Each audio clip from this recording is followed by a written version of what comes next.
Hello बच्चों, मेरा नाम है दीपक कुमार और मैं हूं आपका मैथ्स टीचर। लास्ट वीडियो में हमने अपनी क्लास 10th की एक्सरसाइज 2.2 के फर्स्ट क्वेश्चन का फर्स्ट पार्ट कर लिया था। आज हम शुरू करेंगे इसका सेकंड पार्ट। तो पहले आप लास्ट वीडियो देख लेना, उसमें हमने डिटेल में इसको फैक्टराइज करना सीखा था और रिलेशनशिप को वेरीफाई करवाया था।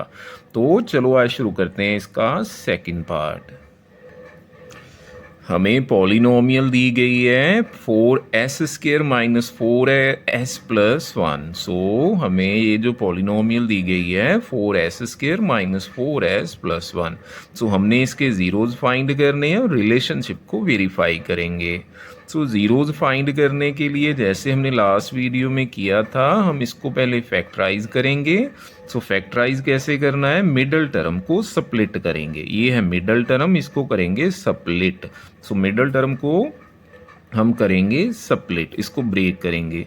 उसके लिए हम ये जो s² वाली टर्म है, इस टर्म को करेंगे कांस्टेंट टर्म से मल्टीप्लाई।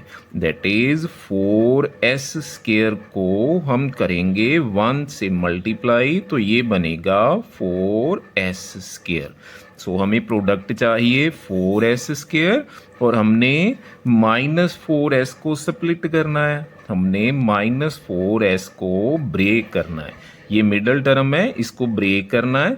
ऐसे ब्रेक करेंगे, ये जो दो टर्म्स आएंगी ब्रेक कर कर, उनका प्रोडक्ट भी इतना ही बनेगा जितना इन दोनों का बन रहा है ना।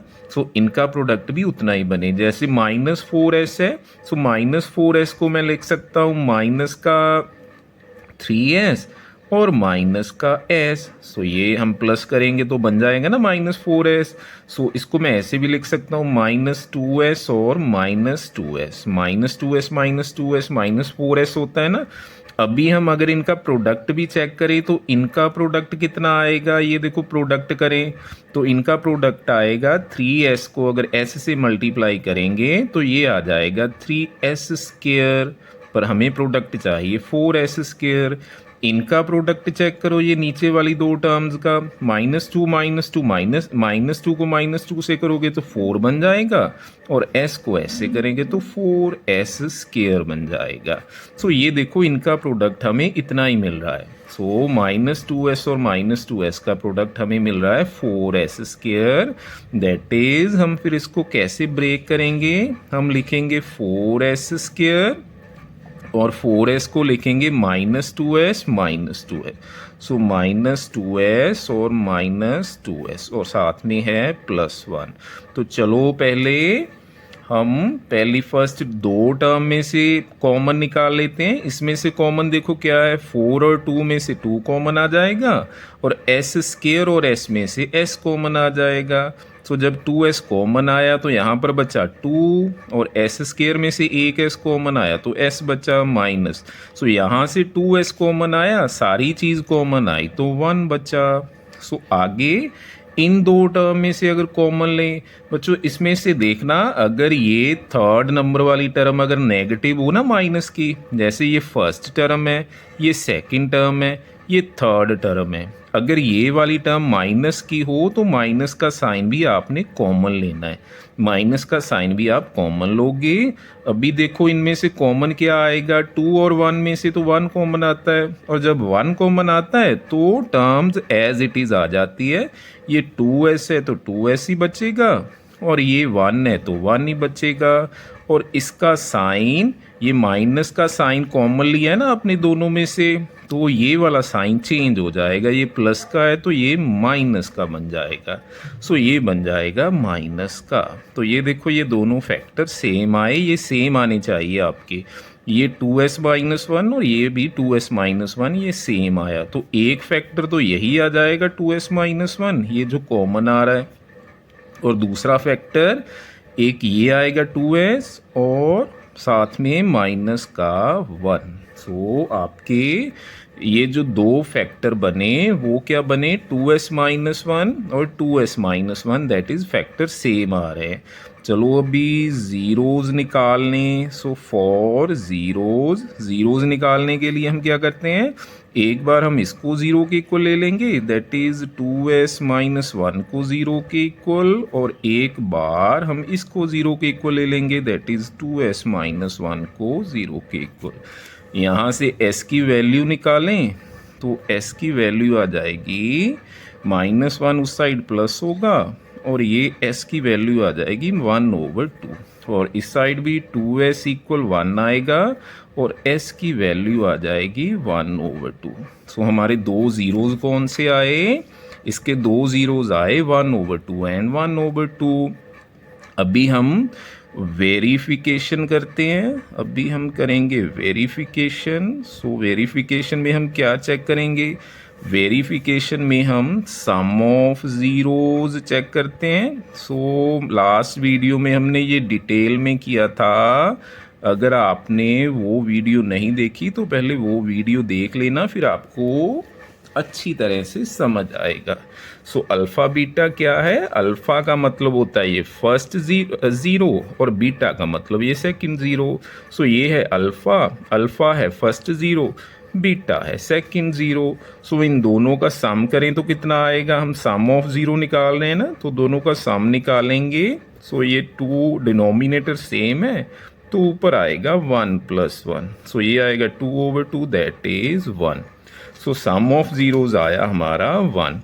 अभी हम डायरेक्ट चेक करते हैं, अभी हम चेक करेंगे डायरेक्ट चेक करने के लिए हम सम ऑफ ज़ीरोज़ कैसे देखते हैं, हमको पता है कि सम ऑफ ज़ीरोज़ कैसे होता है, -b/a। सो -b/a जिसको बोलते हैं माइनस कोफिशेंट ऑफ s, इसमें s चल रहा है तो s आएगा, और नीचे आएगा कोफिशेंट ऑफ s स्क्वायर। ये लास्ट वीडियो में हमने डिटेल में किया था। तो चलो s का कोफिशेंट क्या है, s का कोफिशेंट है -4, तो ऊपर आ जाएगा, ये माइनस तो आपने यहाँ पर लगाना है, और s का कोफिशेंट है -4, और नीचे s स्क्वायर का कोफिशेंट, s स्क्वायर का कोफिशेंट भी 4 है, s स्क्वायर का कोफिशेंट भी 4 है, तो यहाँ पर भी 4 आएगा, ये माइनस माइनस प्लस हुआ, 4/4 आ जाएगा 1। तो देखो सम ऑफ ज़ीरो सेम आ रहा है हमारा। अभी हम देखेंगे product of zero. So also हम देखते हैं product of zero. So product of zeros that is दोनों को करेंगे multiply, that is alpha into beta. So दो ज़ीरोज़ कौन से आए थे, 1/2 एंड 1/2, दोनों को करते हैं मल्टीप्लाई, 1/2 एंड 1/2। सो ये कितना आएगा, ऊपर 1 1 ज़ा 1 और नीचे 2 2 ज़ा 4। अभी हम निकालते हैं डायरेक्ट। सो डायरेक्ट कैसे निकालते हैं हम प्रोडक्ट ऑफ ज़ीरोज़, डायरेक्ट निकालने के लिए हम क्या करते हैं, C/A। C/A का मतलब C होती है कांस्टेंट टर्म, A होता है कोफिशिएंट ऑफ s स्क्वायर। सो ये होती है कांस्टेंट टर्म। ये लास्ट वीडियो में हमने डिटेल में किया था, तभी मैं बोल रहा हूँ बार बार कि आप लास्ट वीडियो अच्छी तरह से देख लेना। सो कोफिशिएंट ऑफ s स्क्वायर। सो ये कितना आएगा, कांस्टेंट टर्म हमारे पास क्या है, कांस्टेंट टर्म है 1, और s स्क्वायर का कोफिशिएंट है 4। ऊपर आएगी कांस्टेंट टर्म, नीचे आएगी 4। तो देखो प्रोडक्ट ऑफ ज़ीरो 1/4 और डायरेक्ट भी 1/4 आया। सो इससे हम क्या बोलेंगे कि रिलेशनशिप वेरीफाई हो चुका है। So hence verified the relation. So I hope ये आपको क्लियर हुआ होगा। सो चलते हैं अपने नेक्स्ट क्वेश्चन पर। सो चलते हैं अपने थर्ड पार्ट पर। थर्ड पार्ट में ये जो पॉलिनोमियल दी गई है दैट इज़ 6x² -3 और माइनस का 7x। सो पहले तो ना इसमें हम थोड़ी सी चेंजेस ऐसे करेंगे कि ये जो x वाली टर्म है ना, इसको मिडल में रख लेते हैं, ये जो 7x एक्स वाली टर्म लास्ट में रखी गई है ना, सो इसको आगे कर लेते हैं, ये -7x को आगे करेंगे और ये 3 कांस्टेंट टर्म है ना -3, इसको पीछे कर लेते हैं। सो इसको पीछे कर लेते हैं क्योंकि हमने फैक्टराइज करना है ना, तो हम मिडल टर्म, ये मिडल टर्म होती है एक्स वाली, इसको हम स्प्लिट करेंगे। तो चलो इसको भी स्प्लिट करते हैं। हम क्या करेंगे, एक्स स्क्वायर वाली टर्म को, दैट इज 6x स्क्वायर को कर लेते हैं मल्टीप्लाई कांस्टेंट टर्म से। कांस्टेंट टर्म है -3, सो ये कितना बन जाएगा, -18x स्क्वायर। सो ये बनेगा -18x स्क्वायर। इन दोनों को मल्टीप्लाई किया तो ये आया। अभी मिडल टर्म है -7x, सो -7x इसको करेंगे स्प्लिट। सो करो ब्रेक इसको, -7x को मैं लिख सकता हूँ -8x + x। सो इसकी अगर मल्टीप्लाई देखेंगे तो ये बनेगी -8x स्क्वायर। नहीं, हमें इतना चाहिए। आगे इसको लिख सकते हैं -9x और +2x। इसको देखो तो ये -9 और 2 बन जाएगा -18 और x स्क्वायर। तो यही तो हमें चाहिए, इतना प्रोडक्ट ही तो हमें चाहिए ना, -18x स्क्वायर। तो मैं -7x को कैसे लिख सकता हूँ, -9x + 2x। तो चलो -7x को लिख लेते हैं -9x और +2x। सो साथ में है -3। सो आई होप आपको ये क्लियर हुआ होगा कि जितना प्रोडक्ट इन दोनों का है उतना ही प्रोडक्ट इन दोनों का होना चाहिए। दैट इज इन दोनों का प्रोडक्ट इक्वल होना चाहिए इन दोनों के प्रोडक्ट के। सो चलो अभी पहली फर्स्ट 2 टर्म में से कॉमन लेते हैं, इनमें से कॉमन निकालो। 6 और 9 में से तो 3 कॉमन आ जाएगा क्योंकि दोनों 3 के टेबल में आते हैं। तो एक तो 3 कॉमन आया और x स्क्वायर और x में से x कॉमन आया। तो अंदर क्या बचेगा, यहाँ से 3x कॉमन निकाला तो 3 2 ज़ा 6 होता है ना, तो यहाँ पे 2 आएगा। x स्क्वायर, एक x कॉमन आया तो x बचा और बीच में है माइनस। सो 9 में से 3 कॉमन निकाला, 3 3 ज़ा 9 होता है, तो यहाँ से 3 आया और x कॉमन आया तो 3 बचा। सो प्लस, और 2x - 3 में से x तो कॉमन नहीं है ना, सो 2 और 3 में क्या कॉमन आएगा, दोनों 1 के टेबल में आते हैं तो 1 कॉमन आया। सो जब 1 कॉमन आता है तो टर्म्स सेम आ जाती है। 2x है तो 2x ही रहेगा और यहाँ पर -3 ही आएगा। तो ये देखो दोनों फैक्टर आए सेम।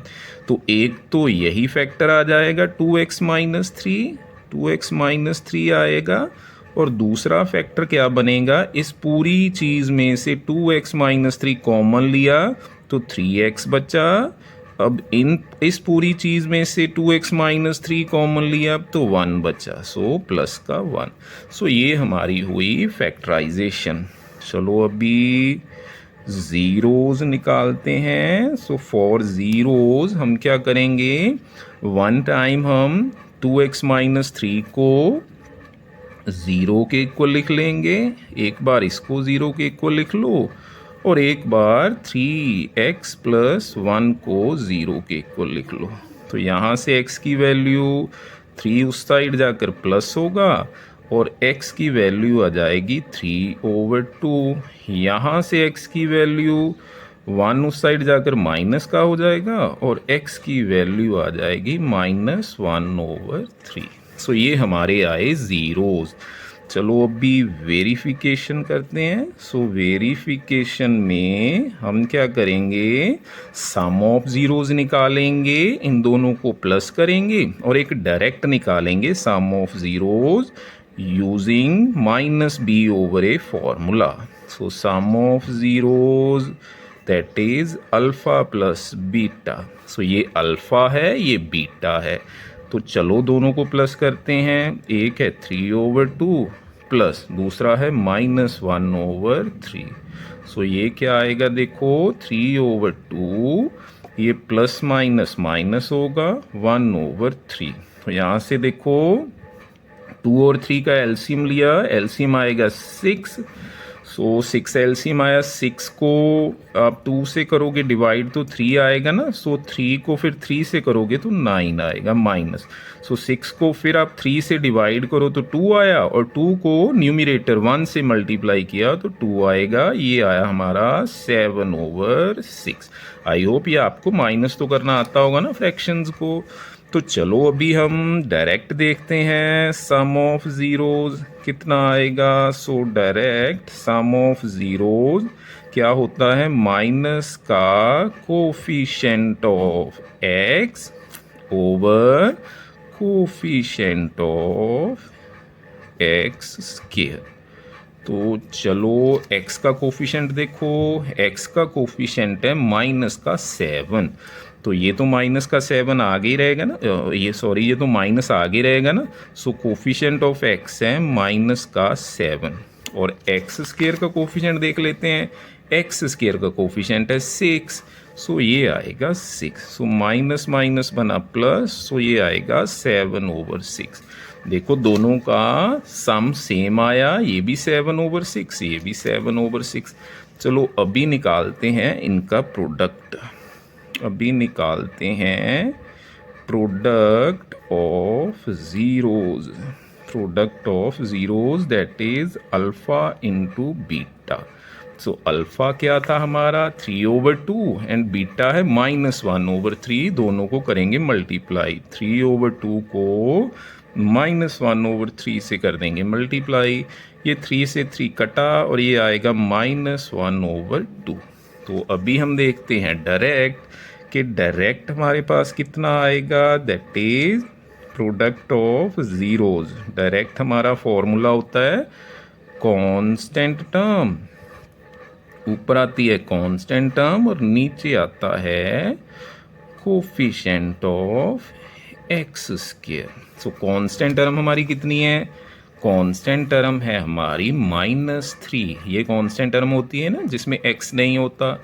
सो -3 कांस्टेंट टर्म है, एक्स स्क्वायर का कोफिशिएंट है 6। सो -3 ऊपर आएगा, 6 नीचे आएगा। सो -3 ऊपर आया, 6 नीचे आया, और ये कटिंग करेंगे तो आ जाएगा -1/2।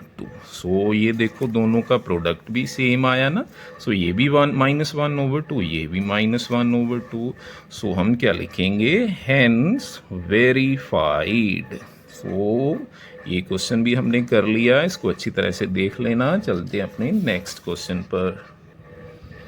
सो चलते हैं अपने फोर्थ पार्ट पर। फोर्थ पार्ट में हमें क्वाड्रेटिक पॉलिनोमियल दी गई है 4u² + 8u। सो इसको अच्छी तरह से देखो बच्चों, इसमें हमें कांस्टेंट टर्म नहीं दी गई है। सो एक तो u² वाली टर्म है, एक u वाली टर्म है, that is constant term is missing, constant term नहीं है। तो जब कांस्टेंट टर्म नहीं होती तो उसके हम फैक्टराइजेशन, उसके फैक्टर कैसे बनाते हैं, इसको अच्छी तरह से देखो। ये बहुत सिंपल होता है जब कांस्टेंट टर्म नहीं होती। जस्ट हम कॉमन ले लेंगे, इस दोनों में से देखो कॉमन क्या है। सो हम मिडिल टर्म को स्प्लिट तब करते हैं जब कांस्टेंट टर्म भी हो, ये u वाली टर्म भी हो, u² वाली टर्म भी, दैट इज तीनों टर्म हमारे पास हो तो मिडिल टर्म को स्प्लिट करते हैं। अगर कांस्टेंट टर्म नहीं है, सिर्फ u² वाली टर्म है और u वाली टर्म है, तो जस्ट हम कॉमन ले लेंगे। जैसे 4 और 8 में से क्या कॉमन है, इनमें से आएगा 4 कॉमन। u² और u में से क्या कॉमन है, इनमें से आएगा u कॉमन। सो अभी देखो इसमें से 4 कॉमन आया और u² में से u कॉमन आया, तो यहाँ पर बचा u प्लस, और यहाँ से 4 कॉमन आया। 4 का टेबल पढ़ेंगे ना, 4 का टेबल पढ़ें तो 8 2 पर आता है ना, 4 2 8 होता है तो 2 आएगा, और u कॉमन आया, तो ये हमारे फैक्टर हो गए, दैट इज 4u × u + 2। तो चलो अभी हम ज़ीरोज़ निकालते हैं। सो फॉर ज़ीरोज़ हम क्या करेंगे, एक इसको 0 के इक्वल ले लेंगे, क्योंकि एक तो ये फैक्टर बना है ना 4u, एक बार इसको 0 के इक्वल ले लो और एक इसको 0 के इक्वल ले लो, दैट इज u + 2। सो यहाँ से u की वैल्यू अगर निकालें तो 4 इस साइड मल्टीप्लाई और इस साइड आकर डिवाइड होगा, तो u की वैल्यू आ जाएगी 0। और यहाँ से u की वैल्यू कितनी आएगी, प्लस का 2 इस साइड आकर होगा माइनस का। तो ये हमने निकाल लिए ज़ीरोज़। तो चलो अभी हम वेरिफिकेशन करते हैं। सो रिलेशन को वेरीफाई कैसे करते हैं ये हम बार बार देख ही रहे हैं। सो हम क्या निकालेंगे, सम ऑफ ज़ीरोज़। हम निकालेंगे sum of zeros, that is alpha plus beta. ये अल्फ़ा है, ये बीटा है। सो कितना आएगा सम ऑफ ज़ीरोज़, सो एक ज़ीरो है प्लस इन दोनों को प्लस करेंगे और एक है -2, दोनों ज़ीरो का निकालेंगे सम। तो ये कितना आएगा, प्लस माइनस माइनस होगा और ज़ीरो -2 कितना होता है, माइनस का 2। तो चलो एक बार हम फिर डायरेक्ट निकाल लेते हैं। डायरेक्ट निकालने का फॉर्मूला तो हमें पता है ना, सम ऑफ ज़ीरोज़ क्या होता है। सो ये होता है, हमें पता है, माइनस कोफिशिएंट ऑफ, यहाँ पर u है ना, सो कोफिशिएंट ऑफ u आएगा और नीचे आएगा कोफिशिएंट ऑफ u स्क्वायर। सो ये माइनस u का कोफिशिएंट देखें तो क्या है, u का कोफिशिएंट है 8, तो ऊपर आएगा 8 और नीचे u स्क्वायर का कोफिशिएंट क्या है, u स्क्वायर का कोफिशिएंट है 4। तो ये कितना आया हमारा, ये आया माइनस का 2। तो देखो दोनों सेम आए। तो चलो अभी हम निकालते हैं product of zero. So also product of zero. So product of zeros में क्या आएगा, product of zeros that is दोनों को करेंगे multiply, alpha into beta. So दो ज़ीरोज़ कौन से, एक ज़ीरो है एक -2 है, तो दोनों को करेंगे मल्टीप्लाई। तो ये आया ज़ीरो, ज़ीरो को -2 से मल्टीप्लाई किया तो ज़ीरो आया ना। और एक बार हम निकाल लेंगे डायरेक्ट। सो डायरेक्ट निकालने का फॉर्मूला तो हमें पता है ना, प्रोडक्ट ऑफ ज़ीरोज़ का क्या होता है, that is product of zeros का, इसको c/a से भी लिखते हैं, जहाँ इसको लिखते हैं constant term over coefficient of u square, coefficient of u square. तो चलो इसमें कांस्टेंट टर्म देखें, इसमें तो कांस्टेंट टर्म है ही नहीं ना। सो कांस्टेंट टर्म है 0 और u स्क्वायर का कोफिशिएंट है 4। सो कांस्टेंट टर्म है 0 और u स्क्वायर का कोफिशिएंट है 4। सो ये कितना आ जाएगा, ये आएगा 0। 0 को 4 से डिवाइड करेंगे तो 0 आएगा ना। सो देखो सम ऑफ ज़ीरो भी सेम आया और प्रोडक्ट ऑफ ज़ीरो भी सेम आया। तो हम क्या लिखेंगे, हेंस वेरीफाइड द रिलेशनशिप। हमने रिलेशनशिप को वेरीफाई कर दिया। बच्चों इसमें एक चीज़ देखो, जब कांस्टेंट टर्म नहीं होती ना, जब कांस्टेंट टर्म नहीं होती तो तब हम डायरेक्ट लिख सकते हैं कि उनके ज़ीरोज़ का प्रोडक्ट क्या होगा। सो ज़ीरोज़ का प्रोडक्ट हमें पता है ना क्या होता है, constant term over coefficient of u square आएगा ना, ऊपर कांस्टेंट टर्म आएगी। जब कांस्टेंट टर्म है ही नहीं तो ऊपर तो ज़ीरो आ जाएगा ना। सो वो क्वाड्रेटिक पॉलिनोमियल जिसमें कांस्टेंट टर्म नहीं होती उसके ज़ीरोज़ का प्रोडक्ट होता है ज़ीरो। सो ये याद रखना है आपने। तो चलो चलते हैं अपने नेक्स्ट पार्ट पर। आगे बच्चों चलते हैं अपने फिफ्थ पार्ट पर। हमें पॉलिनोमियल दी गई है t² -15। सो इसको अच्छी तरह से देखो, इसमें अभी t वाली टर्म नहीं है। लास्ट क्वेश्चन में कांस्टेंट टर्म नहीं थी, इसमें अभी t वाली टर्म नहीं है। इसमें t² वाली टर्म है और एक कांस्टेंट टर्म है, बट t वाली टर्म नहीं है, दैट इज जिसको हम स्प्लिट करते हैं, जिसको ब्रेक करते हैं, वो टर्म नहीं है।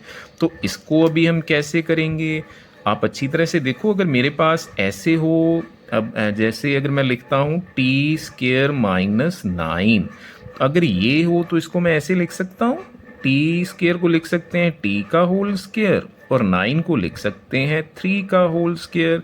ये तो बनी हमारी a² -b² वाली आइडेंटिटी। हमें पता है ना a² -b² किसके इक्वल होता है, a + b × a - b। सो ऐसे हम इसकी फैक्टराइजेशन कर देते हैं। सो इसी तरह अगर हमारे पास हो x² -25, तो तो इसको हम लिख सकते हैं x का होल स्क्वायर और 25 को लिख सकते हैं 5 का square, that is a square minus b square. इसको ऐसे बना सकते हैं। पर अभी यहाँ पर देखो, यहाँ पर है T square, so T square को मैं लिख सकता हूँ टी का होल स्क्वायर। और 15 किसका स्क्वायर होता है? जैसे 1 होता है 1 का स्क्वायर, 4 होता है 2 का स्क्वायर, 9 होता है 3 का स्क्वायर, 16 होता है 4 का स्क्वायर। पर अगर इनके बीच वाले नंबर आ जाएं, जैसे 10 आए, तो 10 किसका स्क्वायर होगा? तो हम 10 को लिख सकते हैं √10 का होल स्क्वायर, क्योंकि ये स्क्वायर रूट है ना, स्क्वायर रूट से स्क्वायर कट जाएगा तो 10 नहीं बचेगा। 11 को मैं लिख सकता हूँ स्क्वायर रूट ऑफ 11 का होल स्क्वायर, तो ये भी स्क्वायर से स्क्वायर रूट कट जाएगा। इसी तरह मैं 15 को क्या लिख सकता हूँ? √15 का होल स्क्वायर। सो ये हमें मिली अपनी a square minus b square की आइडेंटिटी। तो इससे हम क्या लिखेंगे? a plus b into a minus b. I hope आपको क्लियर हुआ होगा, इसको अच्छी तरह से देखना।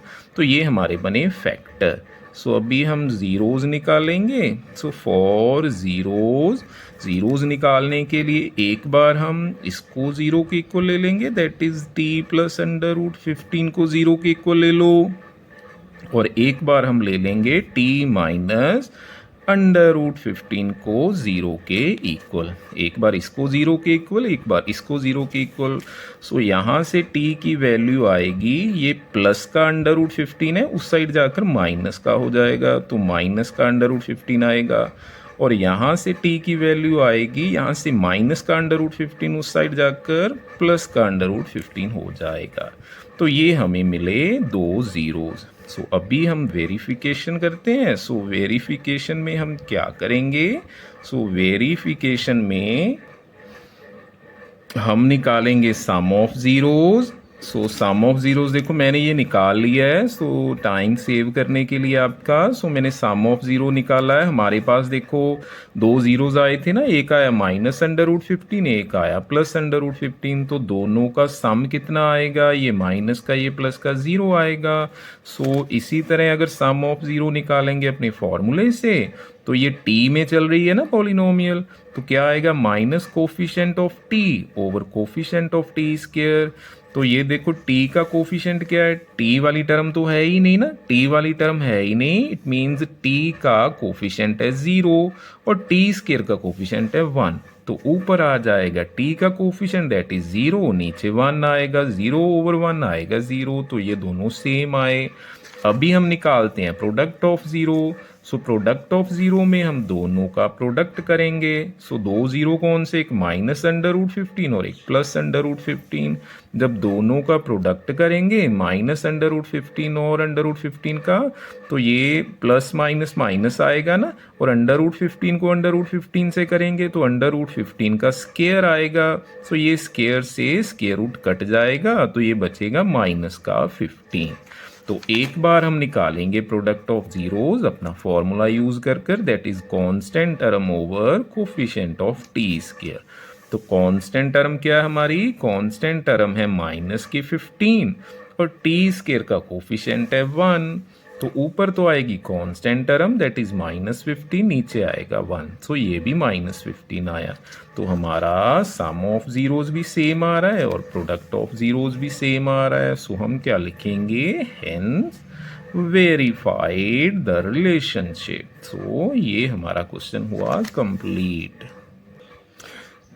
तो चलो नेक्स्ट पार्ट पर चलते हैं। सो इसमें पॉलिनोमियल दी गई है 3x² माइनस x माइनस 4। तो चलो इसको हम करते हैं, इसके फैक्टराइजेशन करते हैं और फैक्टर बना लेते हैं। तो चलो पहले तो इन दोनों को कर लेते हैं मल्टीप्लाई। सो ये आएगा 3x² को कांस्टेंट टर्म से मल्टीप्लाई करेंगे, तो 3x² मल्टीप्लाई होगा -4 से, तो ये आएगा माइनस का 12x²। तो इतना प्रोडक्ट चाहिए हमें। स्प्लिट किसको करना है? स्प्लिट करना है हमने -1x, माइनस एक्स है ना, सो माइनस एक्स का मतलब 1x होता है। तो चलो इसको करते हैं। ये अगर हम स्प्लिट करें तो -2x और +x लिख सकते हैं इसको, पर इनका प्रोडक्ट देखें तो आएगा माइनस का 2x²। ये तो नहीं मिलेगा ना, हमें तो इतना चाहिए। आगे इसको हम लिख सकते हैं -3x + 2x, सो -1x बन रहा है ना, -1x बनाना है। तो ये आएगा -3 को 2 से करेंगे -6x², ये भी नहीं आ रहा है। आगे -4x प्लस का 3x, सो इसको देखो, ये -4 और +3 माइनस के 12 आएंगे और x और x² बन जाएगा। दैट इज ये बन रहा है हमारा माइनस का 12x²। तो हम -1x की जगह पर क्या लिखेंगे? -1x की जगह पर लिखो -4x प्लस के 3x। सो ये तो हमने स्प्लिट किया और साथ में है -4। तो चलो फर्स्ट 2 टर्म में से कॉमन निकालते हैं। 3 और 4 में से कॉमन 1 आएगा ना, सो 1 कॉमन आया और x² और x में से x कॉमन आएगा, दैट इज 1x कॉमन आया।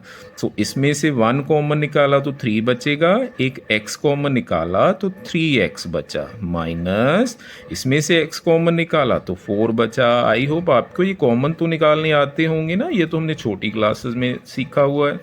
और इसमें से भी देखो 1 कॉमन आ रहा है, 3 और 4 में से 1 कॉमन आया तो अंदर क्या बचा? 3x - 4। तो अभी हमारे पास फैक्टर एक तो ये बचा, देखो सेम फैक्टर बन रहा है ना, 3x - 4। एक तो ये फैक्टर आ जाएगा और एक आएगा x + 1, सो एक ये आएगा। सो ये हमारे बने 2 फैक्टर।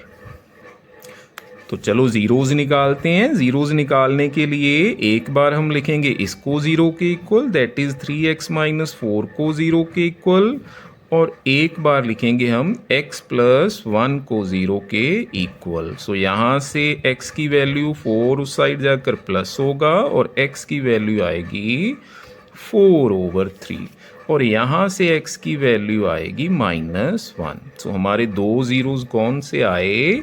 एक आया 4/3 और एक आया -1। सो बच्चों यहाँ तक ये मैं क्वेश्चन छोड़ रहा हूँ, आगे आपने इसको अपने आप करना है, इसका रिलेशनशिप वेरीफाई अपने आप करवाना है। आपने सम ऑफ ज़ीरोज़ निकालना है, प्रोडक्ट ऑफ ज़ीरोज़ निकालना है और उनको देखना है कि दोनों सेम आ रहे हैं ना।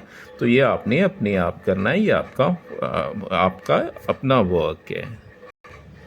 सो इस वीडियो को हम यहीं पर ख़त्म करते हैं। सो नेक्स्ट सेकंड पार्ट को अगली वीडियो में हम कवर करेंगे। सो आपको मेरी वीडियो ये कैसी लगी? अगर अच्छी लगी हो तो वीडियो को लाइक करना, चैनल को सब्सक्राइब करना और अपने क्लासमेट्स के साथ शेयर करना। मिलते हैं नेक्स्ट वीडियो में। Till then take care and bye bye.